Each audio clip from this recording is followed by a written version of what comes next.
with Wayne Cartwright, Damian Green, Tanaris Gooding, David Thomas, Jennifer Murray, and Corey Williams. Sit back, relax, and let be.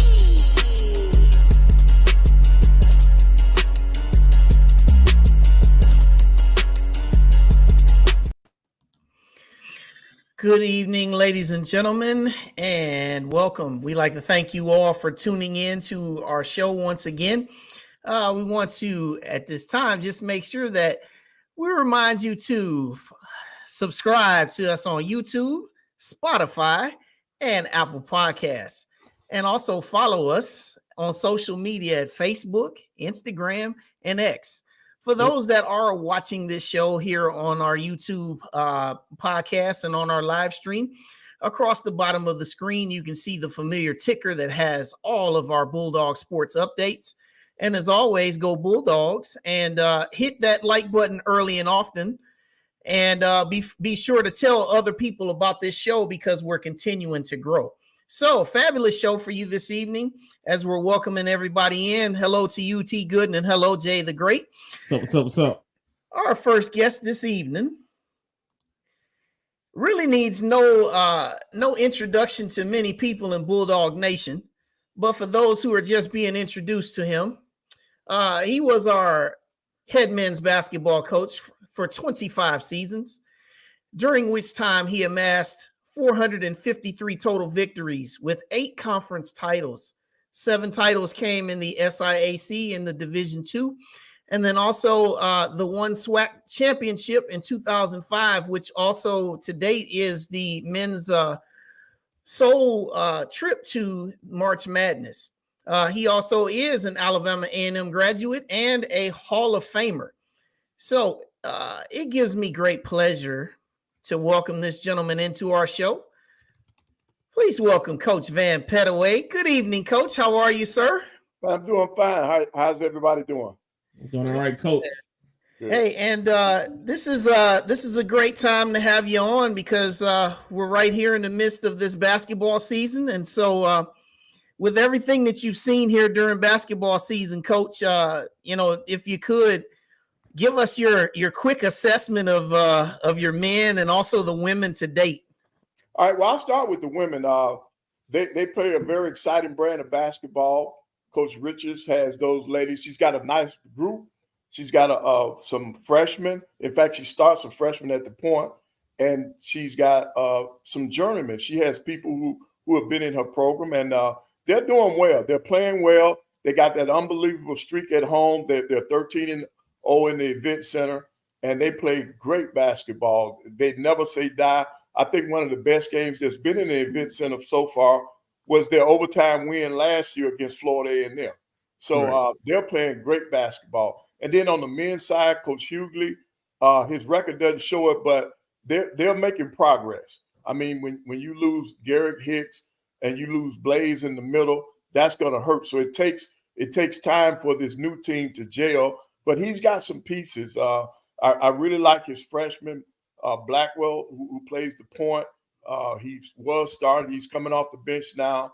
And then you got A.C. Bryan, who's at the point for him. I like Moody, the big freshman out of Atlanta. So he's got some pieces. It's just going to take some time. I mean, I know last night they didn't play like they wanted to play against Samford, but they got a big test coming tomorrow night against UAB in the event center. So I hope our fans will come out and support the team, particularly since this is the Christmas break. Our students are gone. So we need the city of Huntsville. We need the A&M alumnus to come out and fill up the event center because we need to show the other schools, schools from the Power 5, that we have a fan base, and I will help to encourage more schools to come to the Hill. Because you couldn't, if we were still in Elmore, you weren't gonna get UAB up here. During my tenure, I tried my best to get some of those teams to get in, come in, but they would not. I ended up doing a 2-for-1 with Auburn just to get them to come to Huntsville, but they stipulated that we had to play at the Civic Center, so they didn't want to come on campus. But you got that event center; that place is fabulous. So all we need now is fan support. Great, Coach. So just want to switch gears from basketball for a second. Now, life after coaching basketball. How was that for Coach Vann Pettaway? What do you do in during that time? Well, to be honest, when I retired in 2011, I started doing more things than I did when I was coaching. I was gone more. No, I'm serious because the first thing the SWAC called, they asked me to be the color analyst. So I was the color analyst for the SWAC Digital Network, which meant that during the basketball season, I had a game every week that I was gone. They had a game of the week. So you were doing that. Then at the same time, I was doing the people that produced the SWAC Digital Network. They also had a contract with the Alabama Junior College Association. So they asked me to do the color for that. So I was doing junior college basketball, the SWAC, and then my mentor, Ben Joe, was a scout with the New York Knicks, and he called. He said, "Hey man, I want you to come and help me with the scouting stuff." He says, "I think this is something that you need to get into because I'm not going to do this too many more years, and I want you to take my place." So then I'm scouting for the Knicks. So I'm doing all kinds of basketball stuff, and one day I sat down. I said, "Wait a minute, I'm going more now than I was when I was coaching." So I had to dial it back. And when Coach Joe passed, I just let them know that I was not interested in being a full-time scout because it was just too much, man. You have to see a prospect 6 times, and 3 of those have to be in person. So see, that's a lot. That was a lot on my plate. And then the other thing that I've always done since I retired is I scout the high school kids in this area and in the state of Alabama. So I help colleges and universities, the coaches that I've learned, that I've met and I've networked with over the years. I help them find prospects in this area. And then at the same time, I've got several of my former players who are in the high school race and coaching. So I show my respect for them by going out and seeing them play. So basketball is still in my blood. In fact, as soon as I get off this podcast, I'm headed to a game. I'm going out to Buckhorn. You got Caleb Hope, one of the top kids in the country. His dad played for me. He played the small forward for me, Desmond Hope. So I'm still engaged. I'm still in basketball. Then on top of that, I got 2 grandboys that are playing basketball. So I'm involved with that. So there's a lot on my plate, and I'm all over the place. And then I still find time to help out at my church. Wow, that's a lot. That's a lot of stuff. Yep. That is impressive. Yep. And then of course you all know I still do the color commentating for Alabama A&M. Right. Yeah. You absolutely do. Coach Pettaway, Yes. could you tell us what it meant as an alum of Alabama A&M to be named an Hall of Famer? What did that mean for you? Well, it meant a lot because Alabama A&M got my start. I owe a lot to Alabama A&M now. My sister. Okay, there are 10 of us in my family who graduated from Alabama A&M. There are 10 of us. Okay, my oldest sister was the first. She graduated in '75, and for me to come up here, graduate, and then have that opportunity to come back as an assistant, and then was given the opportunity to be the head coach. You know that. Words can't explain it. And then at the same time, as a student here, I met my wife. My wife was a cheerleader when I was playing basketball. So I got my wife, my daughters, all of them have gone to Alabama A&M, and it's just a wonderful place for me. I could not be happier. That's why I have not left the city of Huntsville. I've been offered other stuff, but nothing's going to make me leave Huntsville. That's great. And Coach, I had the pleasure of seeing you and a lot of those great teams when I was a student at A&M there from the late 90s to the early 2000s. And as you know, the building that's in the foreground behind you, there's a lot of fond memories that were in that building.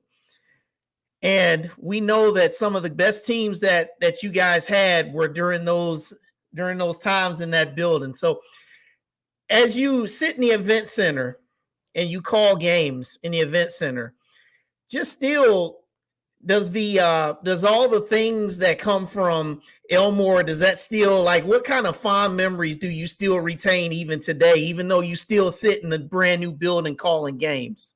Well, my goal, I'm hoping that the event center will turn into the same atmosphere that we had in Elmore. You had teams that feared.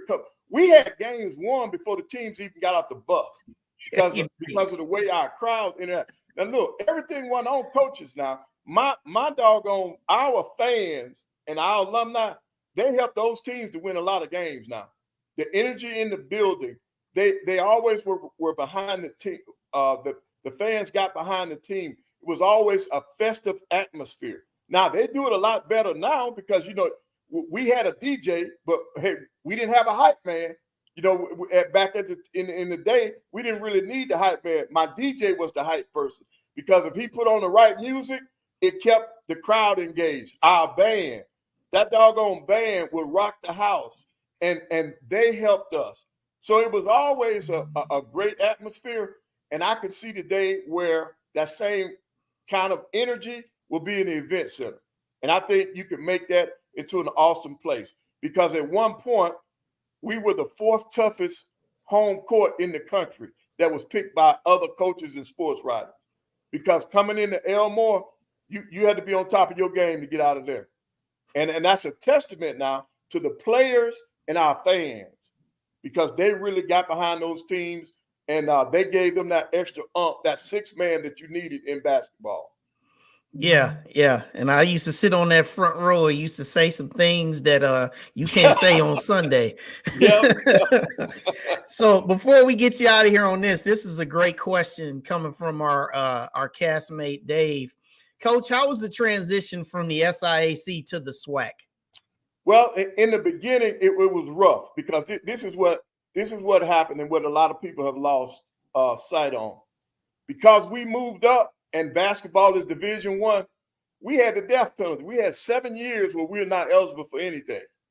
7 years. So keeping a team and recruiting under that was really tough because other people used that against us. Why would you go to A&M? You can't win anything. You can't win all conference. You can't go to the big dance. Why would you go? So that transition period from the SIAC to the SWAC was tough on the players and on the coaching staff. And I owe all our success to those teams that played during that 7 years. They kept us afloat until we got in the SWAC, until we were eligible. Then the first year we were eligible, we won it. We were able to win the title. So that was my greatest accomplishment to me, holding that program together during that transition period. A lot of people didn't understand what was going on, but it was tough to recruit during that time. And my hat's off to those kids that played for us during that time, from moving from the SIAC to the SWAC. In terms of the competition, the competition was about the same. We had teams in the SWAC that could have in the SIAC that could have competed in the SWAC, and you see that today. But the kids that committed to Alabama A&M and came and played for us and kept the program afloat, they deserve a lot of credit because that was a tough situation to be in. But I wouldn't give it up for the world. A lot of coaches that were faced with that similar situation, they left. And I had 2 or 3 of them that called me. Said, man, you shouldn't stay there for that. It's not going to be nice. It's not going to be good because you're not going to be able to get the first couple of years. It's hard to get a home schedule.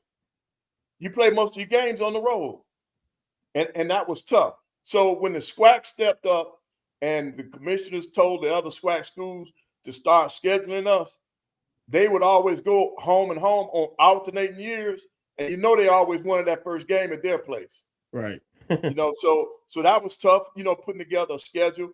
Then you got to play all the Power Fives were calling. As soon as you move up, they're licking their chops because they know you're not ready. They know you're not ready right away. But those kids competed while during that 7-year period. We had some teams that if you counted the records, they finished second or third in the SWAC, but we weren't eligible for anything, so you couldn't do anything.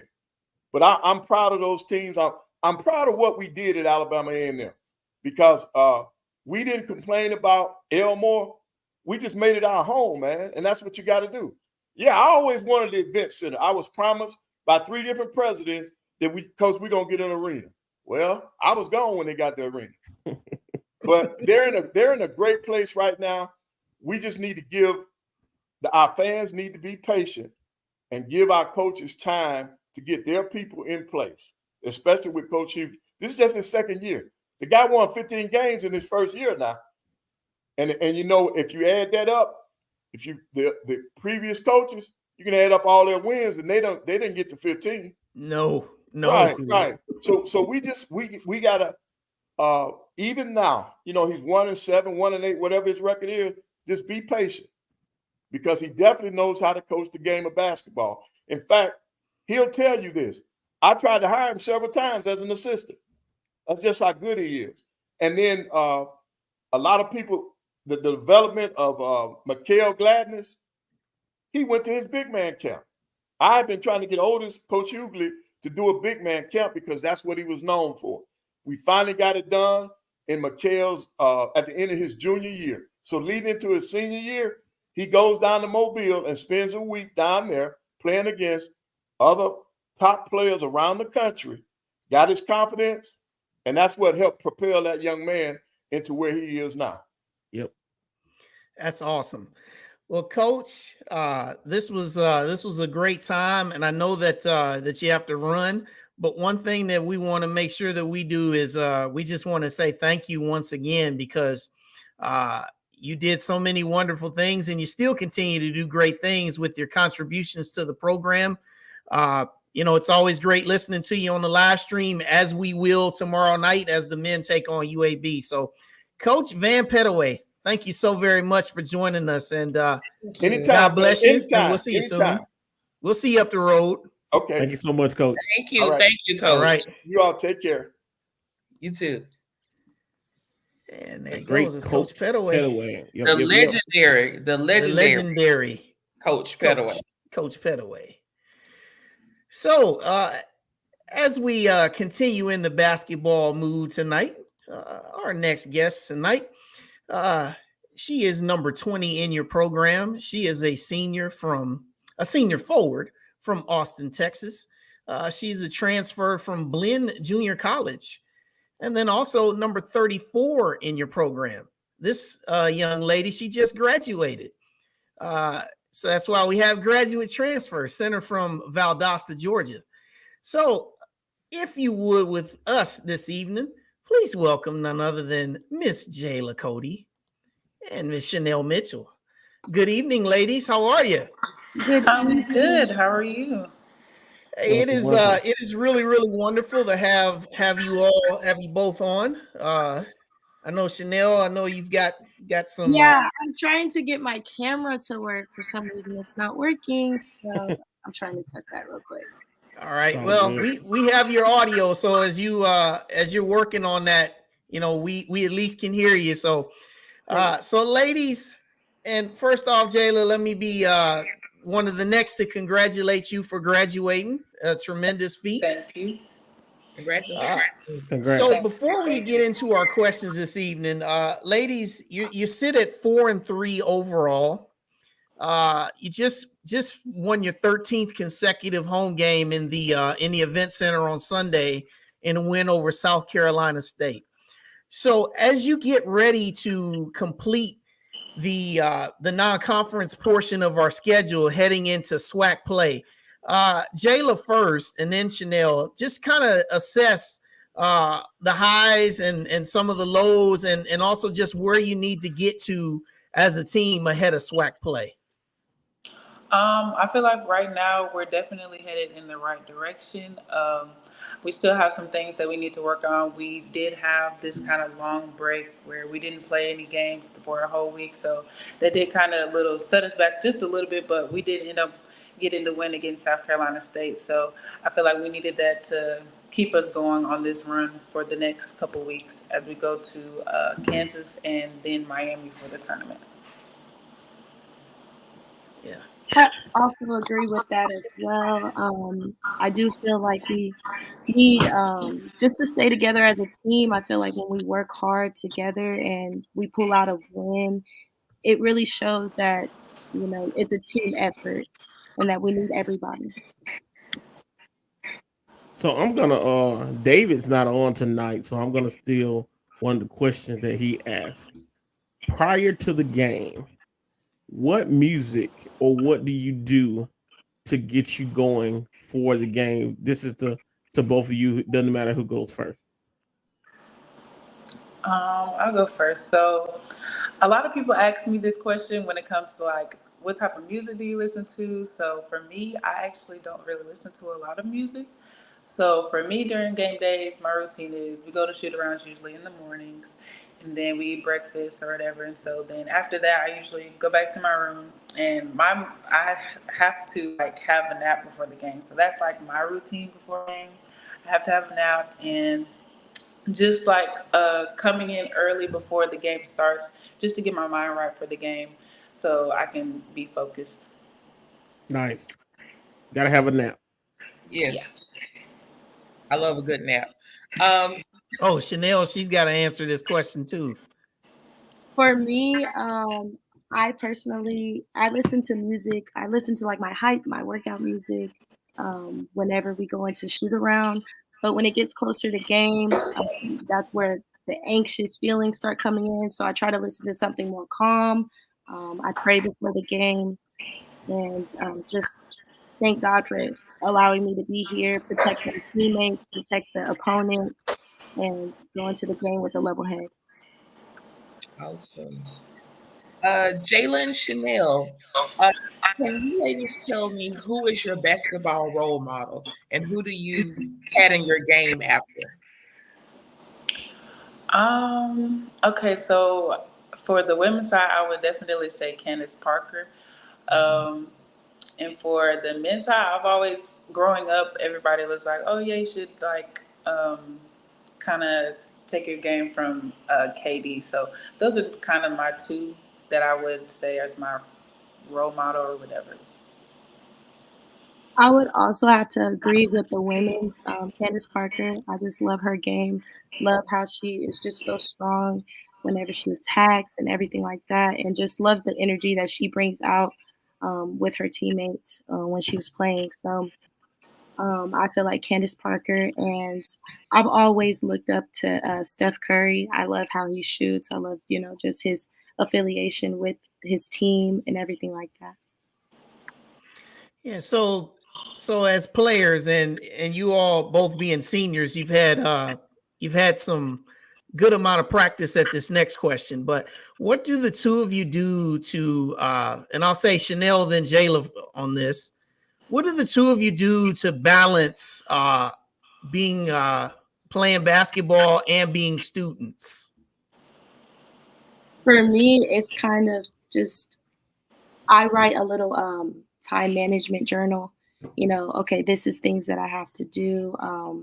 So if I have practice, I know I have to get some lunch in, and then if I have some free time, go and get some academics going.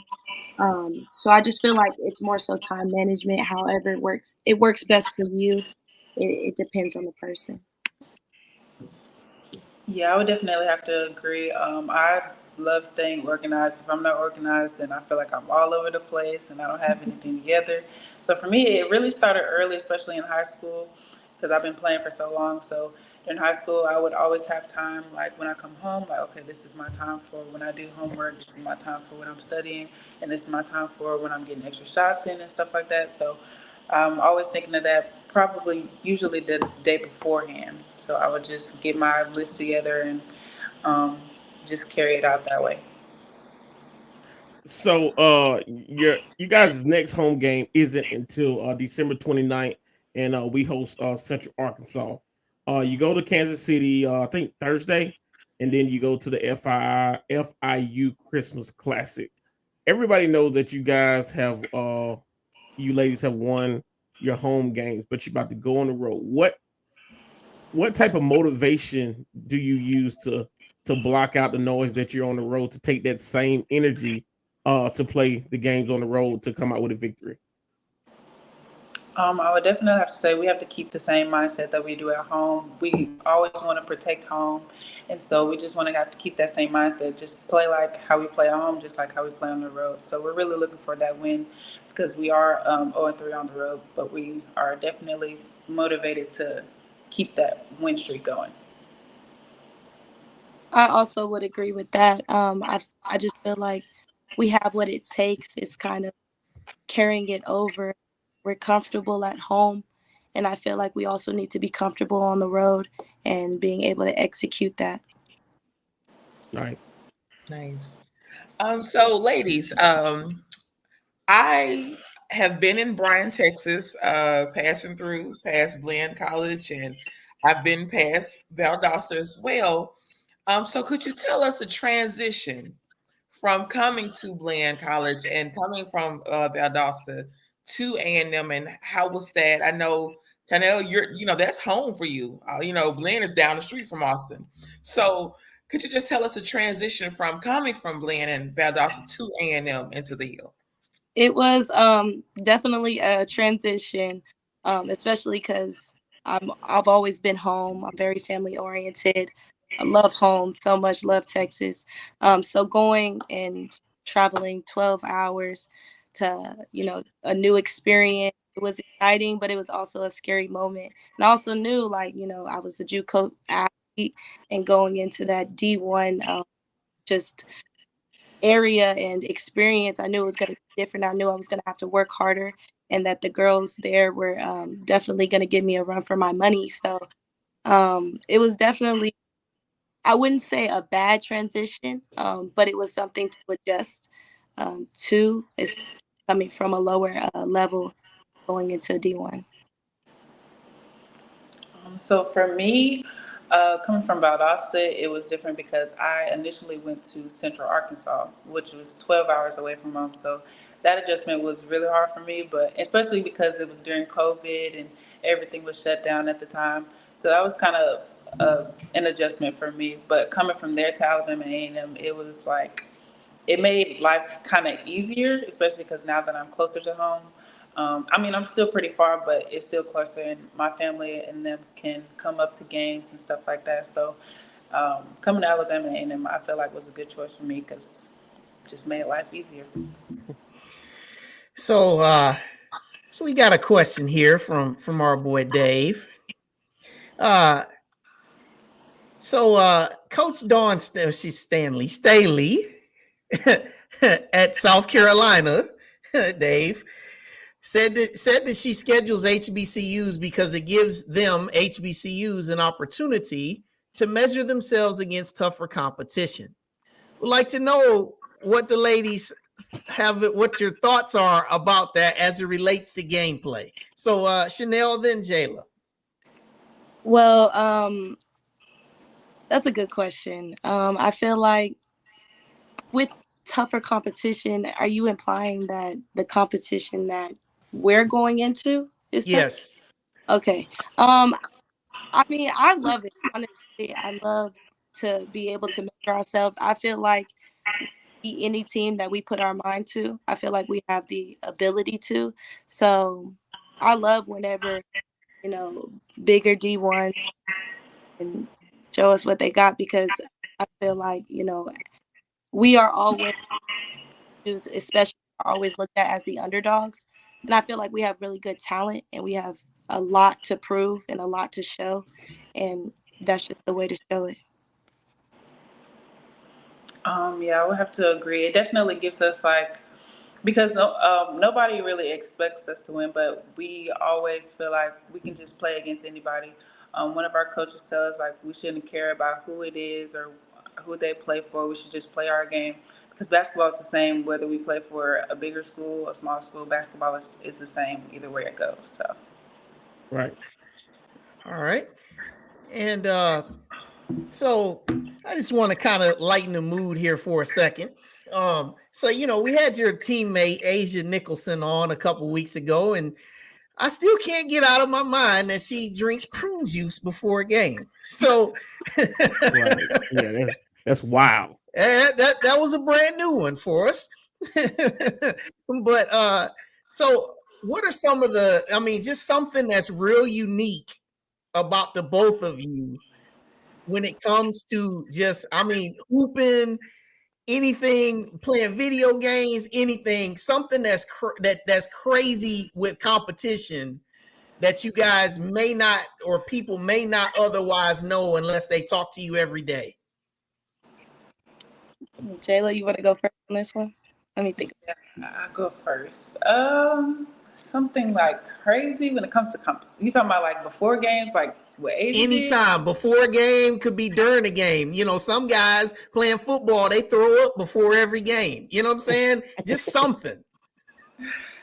I would say I used to do that. I used to have to like throw up before a game, but that was the old me. I don't do that anymore. But I mean, I don't know. The only thing I can really think about is me not listening to music, because every time somebody asks me about that, they just think like, oh, how do you not listen to music? So I guess that would be my kind of crazy thing. I don't know. My crazy, well, me personally, I think it's very normal. But I love candy. I love candy. I love everything about candy.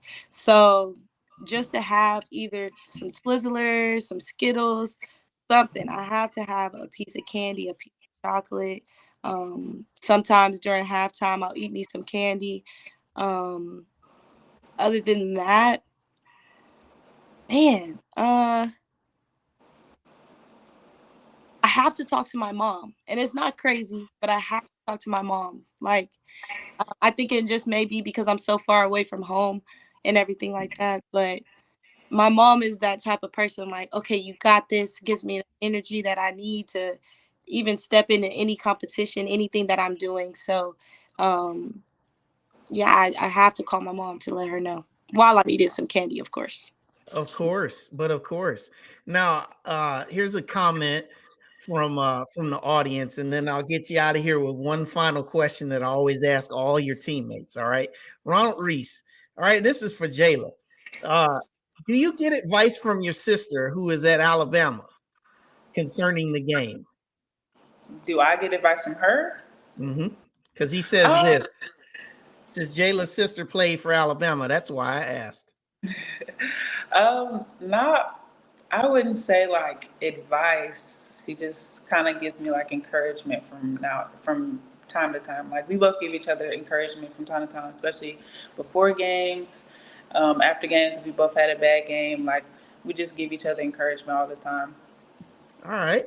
Now, here's what I'm gonna get you both out of here on. All right. And I want Jayla, then Chynell. And don't be shy here. I want your best Coach Richards impression. Ooh. Which one do I want to do? She has so many. Let me think.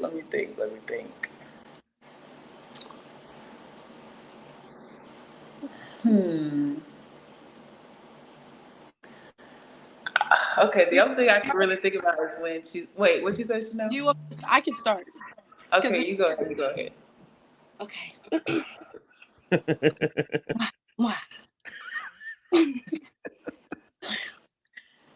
You guys are being lackadaisical. We need heart.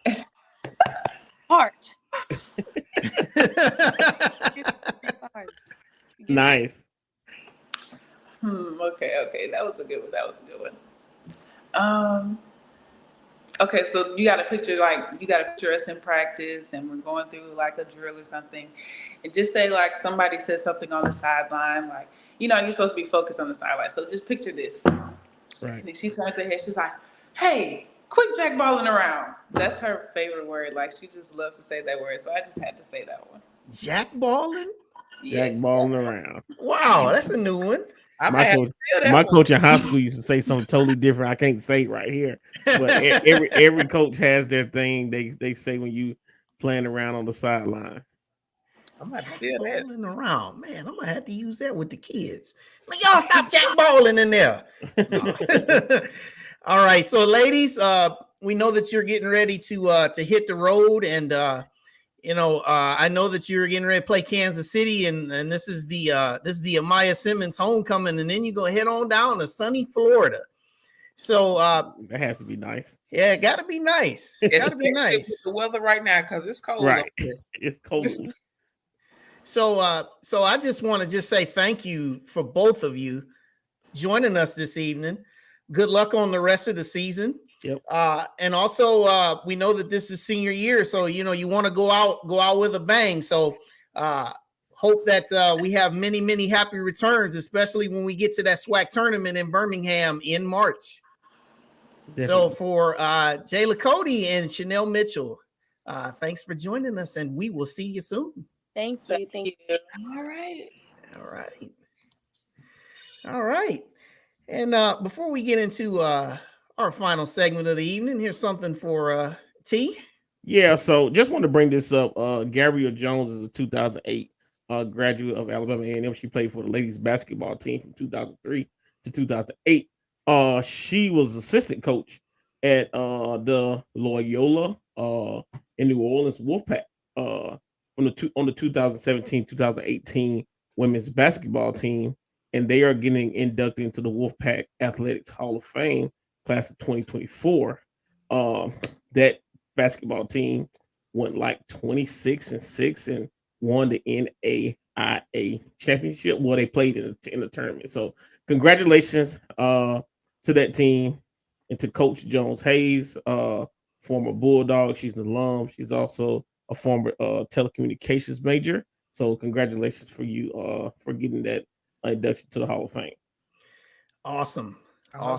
Congratulations to her. And two guys that know a lot about New Orleans pretty well.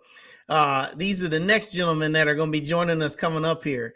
I've had the pleasure of being on their show, and as well as Jay the Great. These gentlemen, they do a pretty great job, not just covering HBCU sports, but they cover all sports in general. So these gentlemen, the Golden Boot podcast, they're going to join us right now. Please welcome Poughbear and my boy Ant. Good evening, gentlemen. Welcome to the show. How y'all doing? What's going on? What's going on? Hey, everybody. How's my family in Bulldog Nation? That's what I was saying. I'm about to call you family. That's family. Yeah. my buddy. I get to come to the kennel community. I stand outside the gate, but I still be by the kennel community. Hey, man, we missed that picture, man, when I was at the FAMU game. I know you got the picture with Ken Griffey Jr., but we got to make that connection next time, man. So yeah, most definitely. Hey, Wayne, me, you, and Jen are not Ken Griffey. He was not worried about us once he saw it.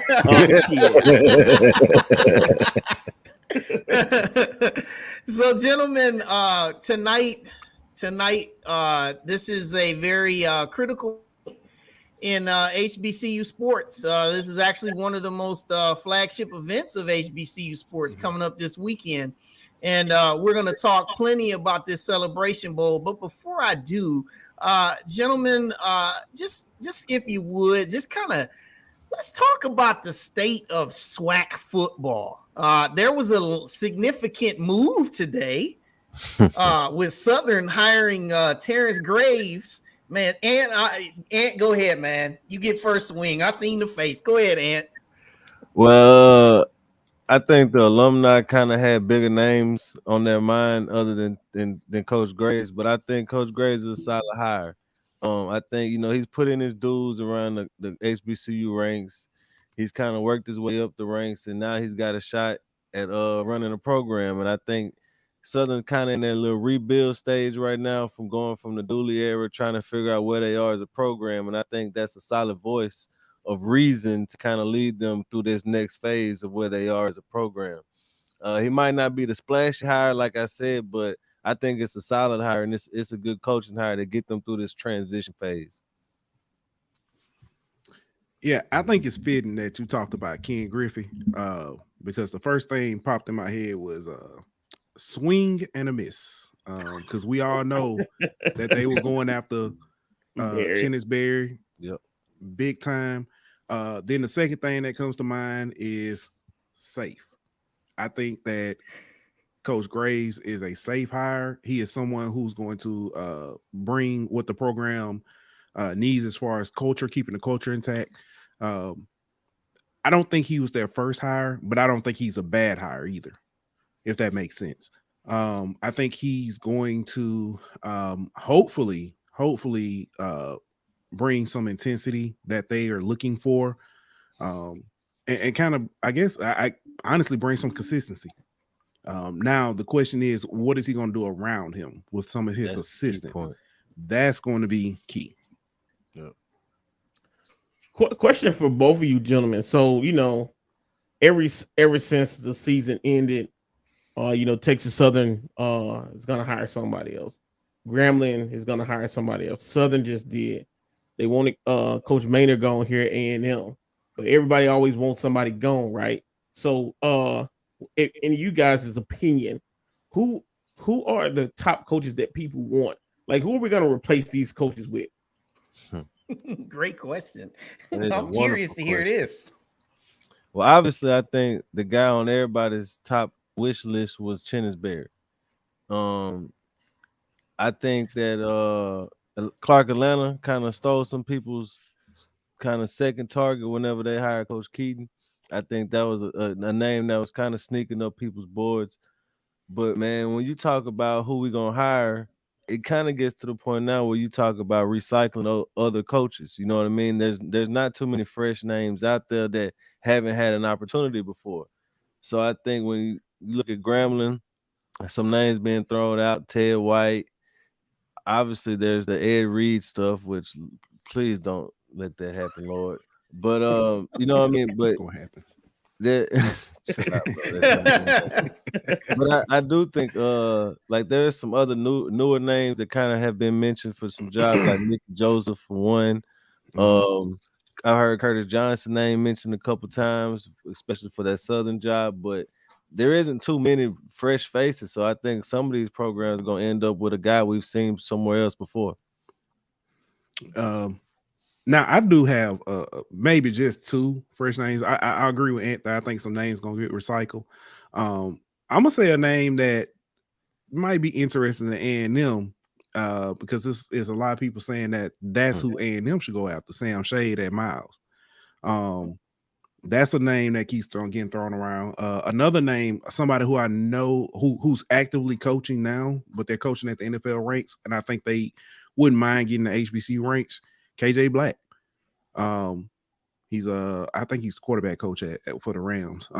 That's another name. I think you're going to start looking at the D2 level. Some of the SIAC coaches.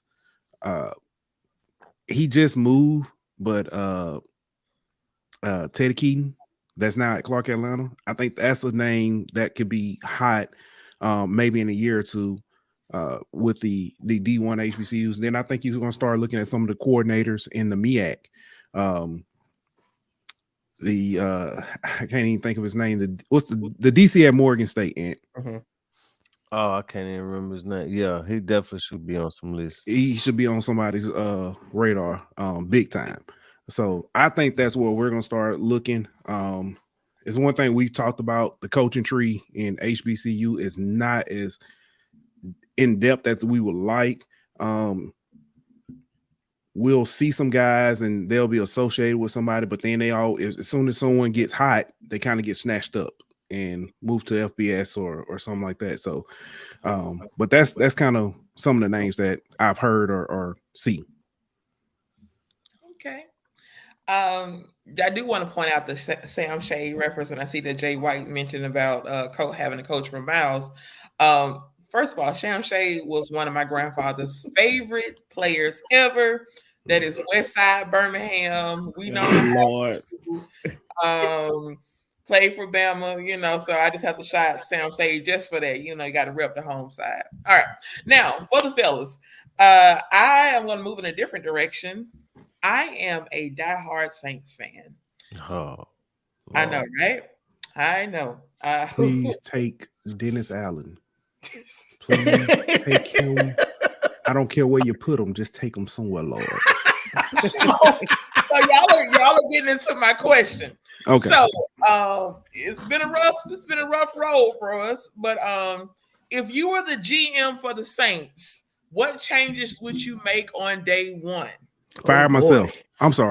Boy, My you bad. took it out of my mouth. I was just about to say fire myself. But man, you got to clean house. You got to get rid of coaching staff. Unfortunately, you can't get rid of Derek Carr this year because you'll pay him $53 million in dead cap next year if you cut him after this season. So you kind of stuck with him for another year. But draft the quarterback of the future, go clean house, get a new staff, and build around the new quarterback. Completely agree. The Saints messed up I say they messed up. When Sean Payton left, instead of the Saints moving into a new direction, they decided to try to recreate the magic. Yep. And it is not working. Let it go. Let it go.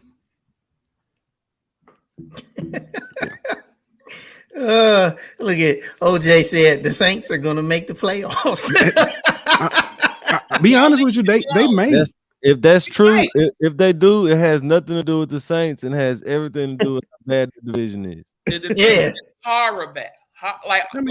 Now who's in the division? It's the Saints, the Falcons, the Falcons, Bucks. Yeah, Saints, Falcons. The Falcons, Bucks. Saints, and Bucks are all 6 and 7 tied for first, and then you got a 1 and 12 Carolina. Yeah, that's a horrible division. You're exactly right. Yeah, I feel you, Edwin Moore. Yes, that division sucks. Big time. I mean, can you say it's the worst division in the NFL? It ain't even close. Yeah, it's safe to say. It ain't even close.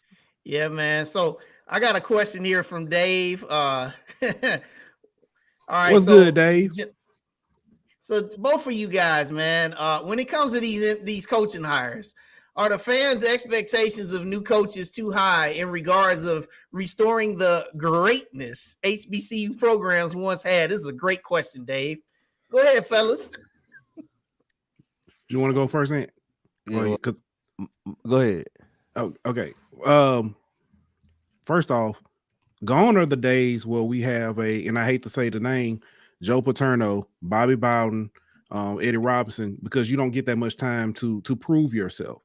If you're not winning consistently, then nobody cares. You can win this in HBC, and that's all football, period. In the SWAC, you can win the SWAC 3 years in a row, but if you don't win that Celebration Bowl, people gonna start giving you the side eye. So, as far as that expectation, yeah, I think it's a little too high. But then again, I wonder some of the expectations that people have, period, for their programs, if they're just misguided. So, yeah, I think part of it is this society we live in. Everybody wants instant gratification. They expect the coach to come in and instantly turn a program around. And while the transfer portal does help facilitate a rebuild and kind of expedite that, I don't think that it's enough to where you can say year one or year two, you should be at your full potential as a head coach with your program. To Pooh's point, where you see coaches who have had success still lose their jobs, like a Broderick Fobbs, for example, you know what I mean? Where you had a level, you reached the level of success, you reached the pinnacle, but because you didn't sustain it, you still lose your job without even getting a chance of getting back to that pinnacle again. So I think it's partly, in my opinion, instant gratification. And I think it's such competition these days with trying to one up the next program, the way you kind of start looking around at what everybody else is doing and not really focus on what your program is doing and what's best for your program at times. Exactly. Yeah. And this next question, and then this is a great question here. Which school is better suited for a turnaround next year, Southern or Grambling? It depends on who Grambling hires. Yeah, that's all you're going to say. But if you're just looking at the roster, I think Grambling brings a lot back offensively to where, if you keep Miles Crowley, you have a building block at quarterback, at least to build around, which we all know is the most important position to build a program around. So just because they kind of had a quarterback situation more solid at Grambling, I'd probably say Grambling. Even though I know what Kobe did in that, not Kobe, what Noah did in that, Bayou body, Classic. yeah, that he made a name for himself. But forward, I think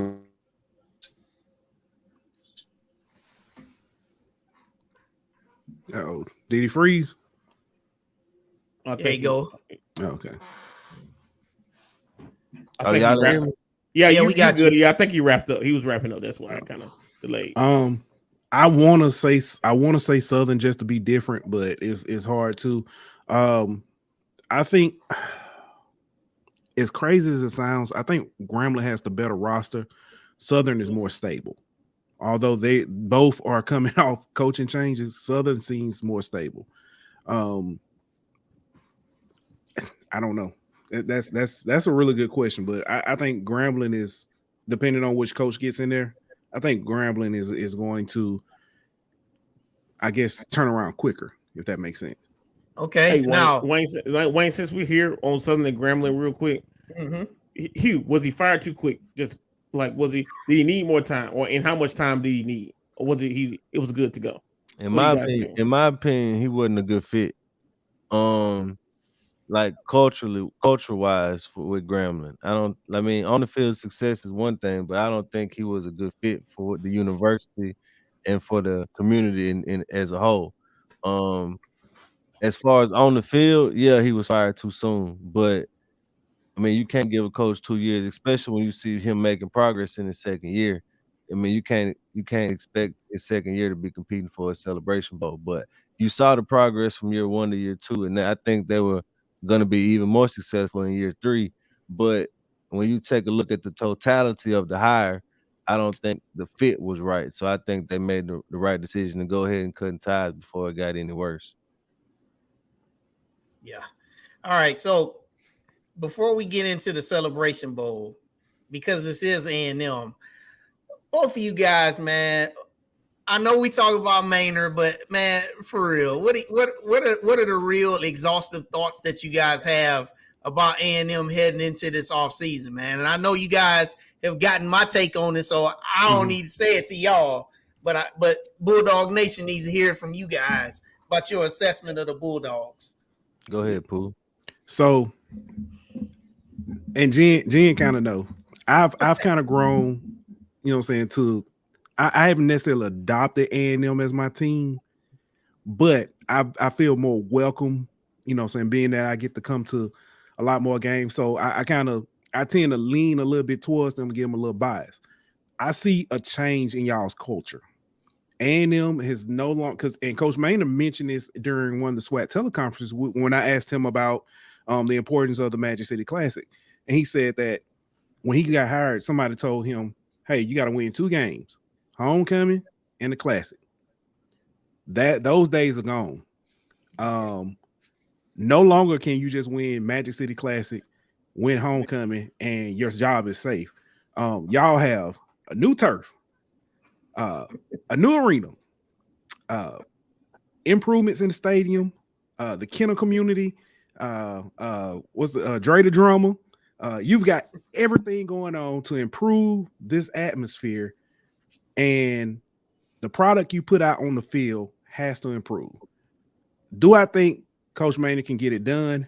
I do. I think he can get it done. The question is, will he have enough time? Because that hourglass is flipped over and that sand is running out. I don't think he'll have enough time to prove that, hey, I can fix this and right this ship. With that being said, I think y'all are heading in a better direction. I just don't know who's going to get y'all over the finish line. I think what Oscar Sullivan said in the chat pretty much is exactly my point.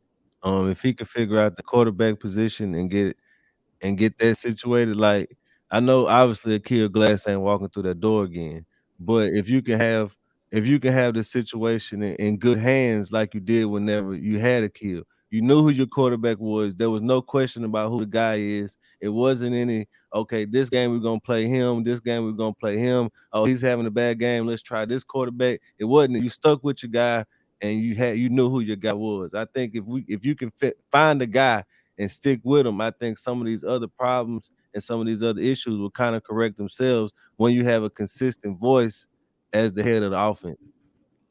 Hey, All Wayne, if you right. don't mind, I just want to chime in on that a little bit too, because Yeah, man. Hit it. we Hit never it. really get to talk about it for real. But I Get it. kind of say the same thing, man. Kind of like you said, the hourglass is on the other end now. It's not like we go. It's like time's running out, brother. Oh, but at the same time, like people were upset today about Southern's coach. But people wanted Maynard gone, but we don't have a plan. So like, do you move Maynard out of the way? And then we're like the Vanderbilt of SWAC, you know what I mean? Like it's just people don't understand the full how everything will flow if you change that one piece of the puzzle, how everything could go. It could go great, or it could fall. Also, you mentioned earlier about the Sam Shade. I've heard that too. People want to Sam Shade, but at this level of football now, like you said, we've improved everything. Nothing against Sam Shade, but he beat Alabama State, cool. But he only had one good season. That was this year. So That's fair. we just want to go ahead and give him the keys to this ship that we're saying is going the right direction. And then 3 or 4 years from now, we're back at square one. That's I'm just a little skeptical about that. Now I know you're there, Corey. I don't want to keep you out of the conversation. You got Yeah, anything to Corey. add to it? Yeah, come on, bro. Get in it, man. Let's hear what you got to say on this. Well, I definitely agree that you have to have a plan in anything you do. And some decisions that's being made by certain universities clearly doesn't have a plan. And that's you will not be successful at all if you don't have a clear plan. You might win on the short term, but long term, sustaining excellence, it won't happen. As far as A&M situation, I definitely think that can our coaching staff and can Maynard get it done? Yes. And coaches need time. And I do think that just like T. Gooden stated with trying to bring somebody else in, you need to make sure that that person is capable. But I think we can get it done under Coach Maynard. I expect, as far as the quarterback situation, yes, we definitely has to have somebody that the players believe in. The players, they'll tell the players has to believe in the general, and the quarterback is the general, and that's going to be the key to us being successful. And I think we can get it done. I think this was a learning lesson. This season was a learning lesson for everyone. But hey, it's put up or shut up time. That's it. And I echo all those sentiments. This offseason will be very, very crucial. I mean, this transfer portal is in full force. Then you've got the secondary signing period. Then you got another transfer portal period that comes around after spring ball. So, we'll see what happens.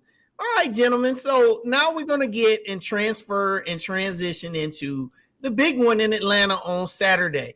All right, now, ladies and gentlemen, as we always do it every week at this time, if you're watching the live stream, make sure that you put your pick for Saturday in the comments. And if you got a pretty funny comment, it'll probably see the screen. We'll get some good laughs on it. Now, make sure it's make sure it's not it's PG as we put it up on the screen now. But this one now, let's set the stage here for this, guys.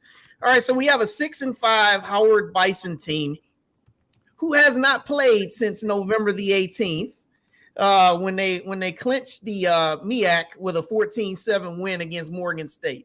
And they're taking on 11-1 Florida A&M Rattlers, who played on November 18th. Then they took a little break, and then they won the SWAC championship game back on the 2nd. So they've had a little bit of time off, but not as much time off as Howard. Now, as you can see, the two quarterbacks right there, you got Quinn Williams, number 1 on the left, and Jeremy Musa, number 8 on the right.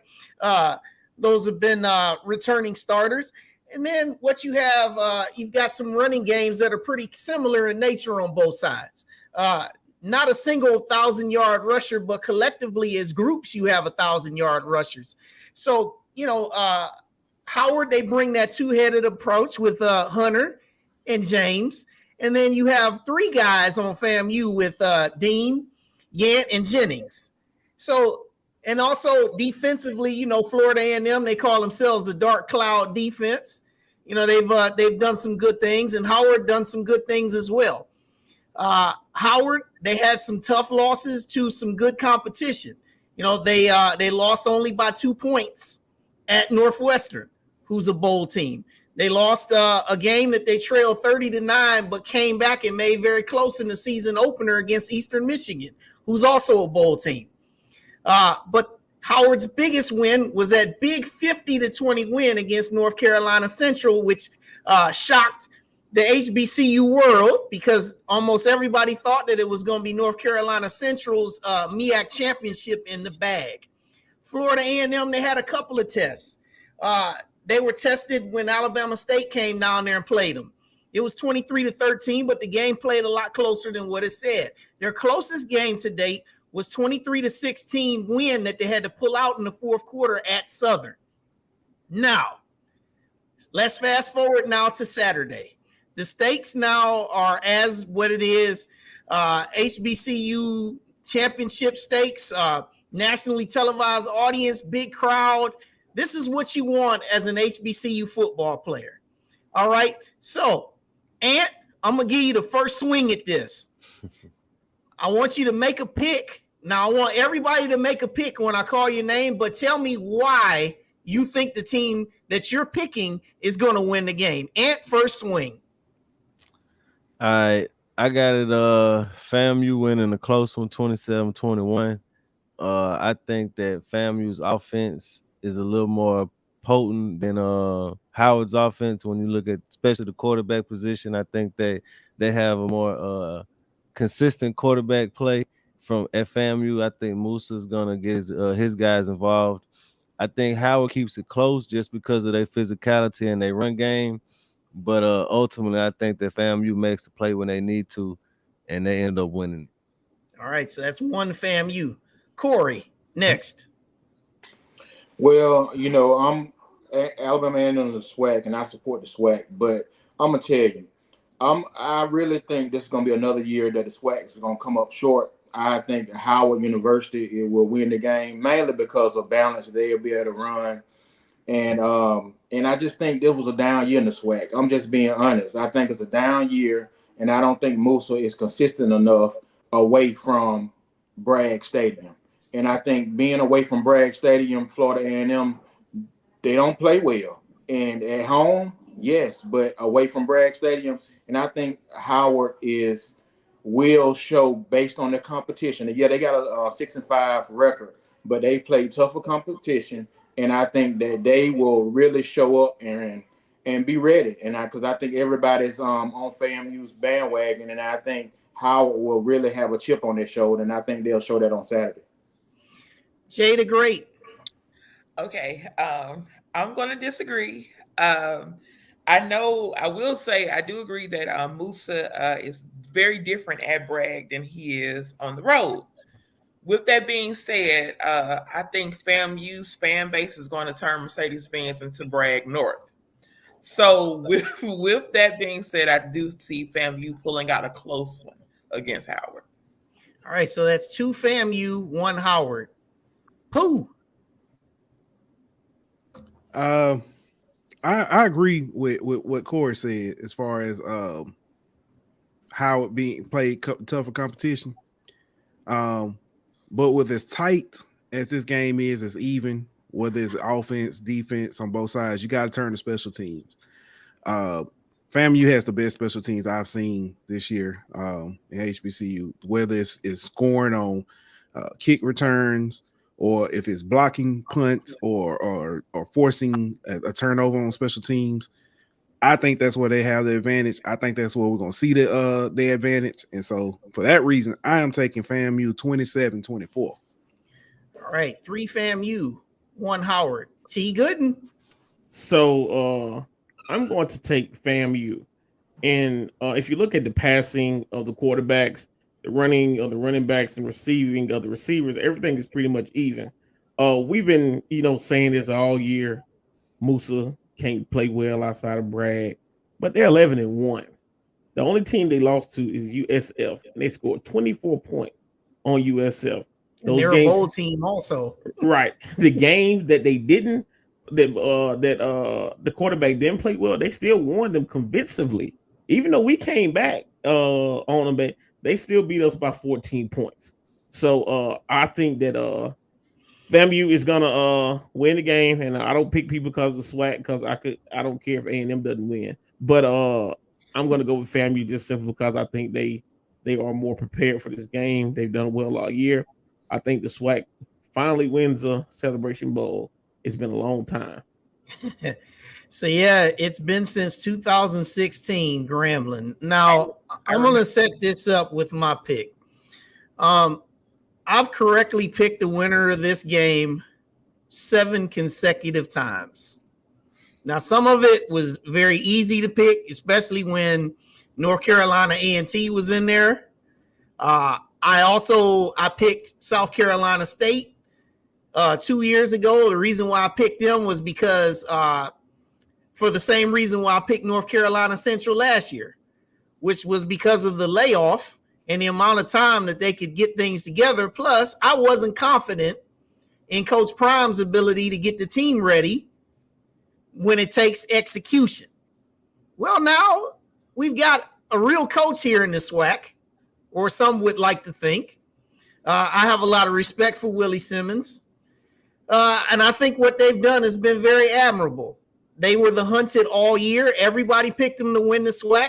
They met the challenge every single time. Now they're the favorite in this game. But there's something about every time the MEAC gets in this game. When you look at the trenches, man, you see the offensive lines and the defensive lines. You see the differences that show up. It seems to be that the MEAC has been much more physical down in the trenches. You saw that purely on display the last few years, where eventually the MEAC team finds a way to wear down the SWAC team when it gets down into the fourth quarter. But I think that FAMU, for one time, is going to be able to meet the challenge, and this is going to be a 60-minute football game. And for one time, I'm going to go ahead on and go SWAC, and I'm going to get us to FAMU winning this game. Lower scoring, y'all, 20-17. I love how none of us say this is going to be a blowout. No, definitely not. No, man, no. You can't. I can't see this as a blowout because Howard, with this time off, you know that they've watched every kind of film you can think of. They've seen all the sets. They've seen their trick plays. They've seen their situational plays. They've seen it even when they run 2-point plays. They probably watched it so much and got tired of hitting each other on the practice field. They're just excited to see another color other than gray, blue, and red. And Wayne, let me say this. Pressure bursts a pipe. And we see it all the time when teams haven't been in a situation. Howard has a quarterback that can run the ball and then throw. And I'm telling you, I don't care how good of defense they are, if that boy start running the ball, and it's going to throw him off. But just watch. Just watch. Pressure burst a pipe. And FAMU hasn't been in this situation. And we'll see how they perform in a situation in a close game. Because Howard will come into play. I'm just telling you. Yeah. Oh, yeah. I want to push back a little bit. FAMU has had 2, maybe 3 tough games. Maybe. The difference is in the 3 tough games, Southern, Alabama State, and South Florida. The difference is every week was a tough week for Howard. So I do agree there. I just think that there's a better supporting cast around FAMU than there is around around Musa at FAMU than there is around Quentin Williams at Howard. He has weapons. I'm not saying that, but there's, like I said, more So yeah, I want to add too. Like we've seen in person, we've seen FAMU come out and I'm not going to credit their special teams versus saying that our special teams was just that good because they did it more than one game. But they were up. Was it 21 points or something? 21. Yeah, and then we came back and scored and got the lead. So it was 17-0, and then we scored 21 straight. Yeah, so I've seen FAMU on the road come back and win. So they face challenges. That's a challenge to come, like to be up, and then for the home team to come back, and then you still win by 14 points. And then the atmosphere was crazy enough to knock FAMU off their rocker, but they played through adversity and they won. So that's why I think, I saw that game. I go back to that game. Like I've seen them play through adversity this year, and that's pretty big. Yeah. So high noon Saturday, man. Noon Eastern, that is 11 a.m. there in the South. I know all of us will be tuned in. Some will be down there. Jen, you'll be down there. And if you're not there, all of us will be watching. So look forward to just seeing the game. As I always say, I don't care who wins. Usually every year, I just want to see a great game because it's our Super Bowl for HBCU. So, hey, Ant, Pooh, man, both of y'all, great to have y'all on with us, man. I kind of see us like, we got an alliance with us, man. Yeah. As much as we talk and we work together, and let's continue to do this stuff, man. I know we got a lot going ahead. So guys, they're the Golden Boot Podcast, man. Yep. Guys, talk about just real quick, man. Shout out to how they can follow y'all, man. Go ahead, Pooh. Y'all can find us on Twitter, well, X, whatever you want to call it. Elon Space. You can call it, you can catch us there, Facebook, YouTube at Golden Boot, GeauxLden, Boot. Find us there. We're on TikTok. We won't do as much on TikTok as we used to, but we on TikTok. Check us out, man. We'll be here Mondays and Thursdays. Nice. All right. And while I have you here, I just have to give a shout out to our fan, in front of our fan base of Poughbear, who, if y'all see me walking around with a camera at the games, that was me asking him about advice. And that's the thing. He has this platform, but he also helps support ours. So shout out to y'all. Shout out. We really appreciate it. Hey, no. Yes, sir. I love. All right. Jen has saved me many a time when I came to the game with my son, and he get that attitude. She be like, "Hey, it's food in the press box." He be like, "Let's go." That's my friend. That's my friend. Yeah. Well, Aunt Pooh, good to see you boys, and we'll definitely be talking, man. Appreciate y'all for having me. Appreciate y'all, man. All right. That's our guys, man. That was a great discussion, y'all, and appreciate everybody for participating, being good sports there with the picks. So, with all that said, let's show you what we have next week. Coming up on the final show of 2023 of From the Hill Podcast, critically acclaimed storyteller White George will join us. Plus, we'll have a full recap of the year in review. Won't you join us live Tuesday, December 19th, 8 p.m. Eastern, 7 p.m. Central. It's fun. It's you. It's us. It's From the Hill Podcast.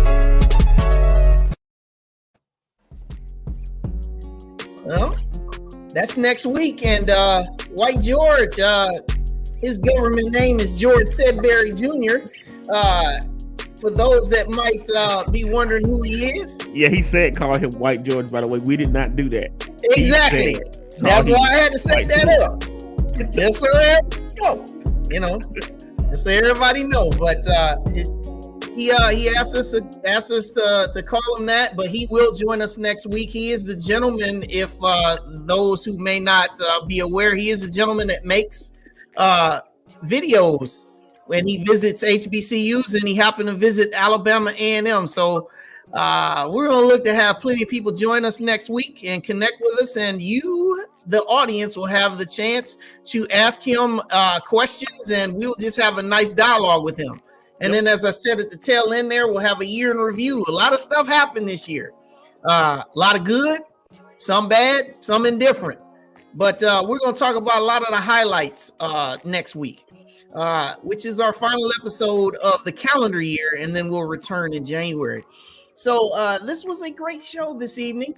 I'd like to thank all of our guests this evening, Coach Vann Pettaway, also Chynell Mitchell and Jayla Cody, and then our gentleman from the Golden Boots podcast, and Poughbear. We'd like to thank everyone that tunes in every single week, whether you watch the physical or watch the video in the stream here on YouTube, or those that listen to us on Spotify or Apple. And we also like to just welcome those who are being introduced to our show each and every week.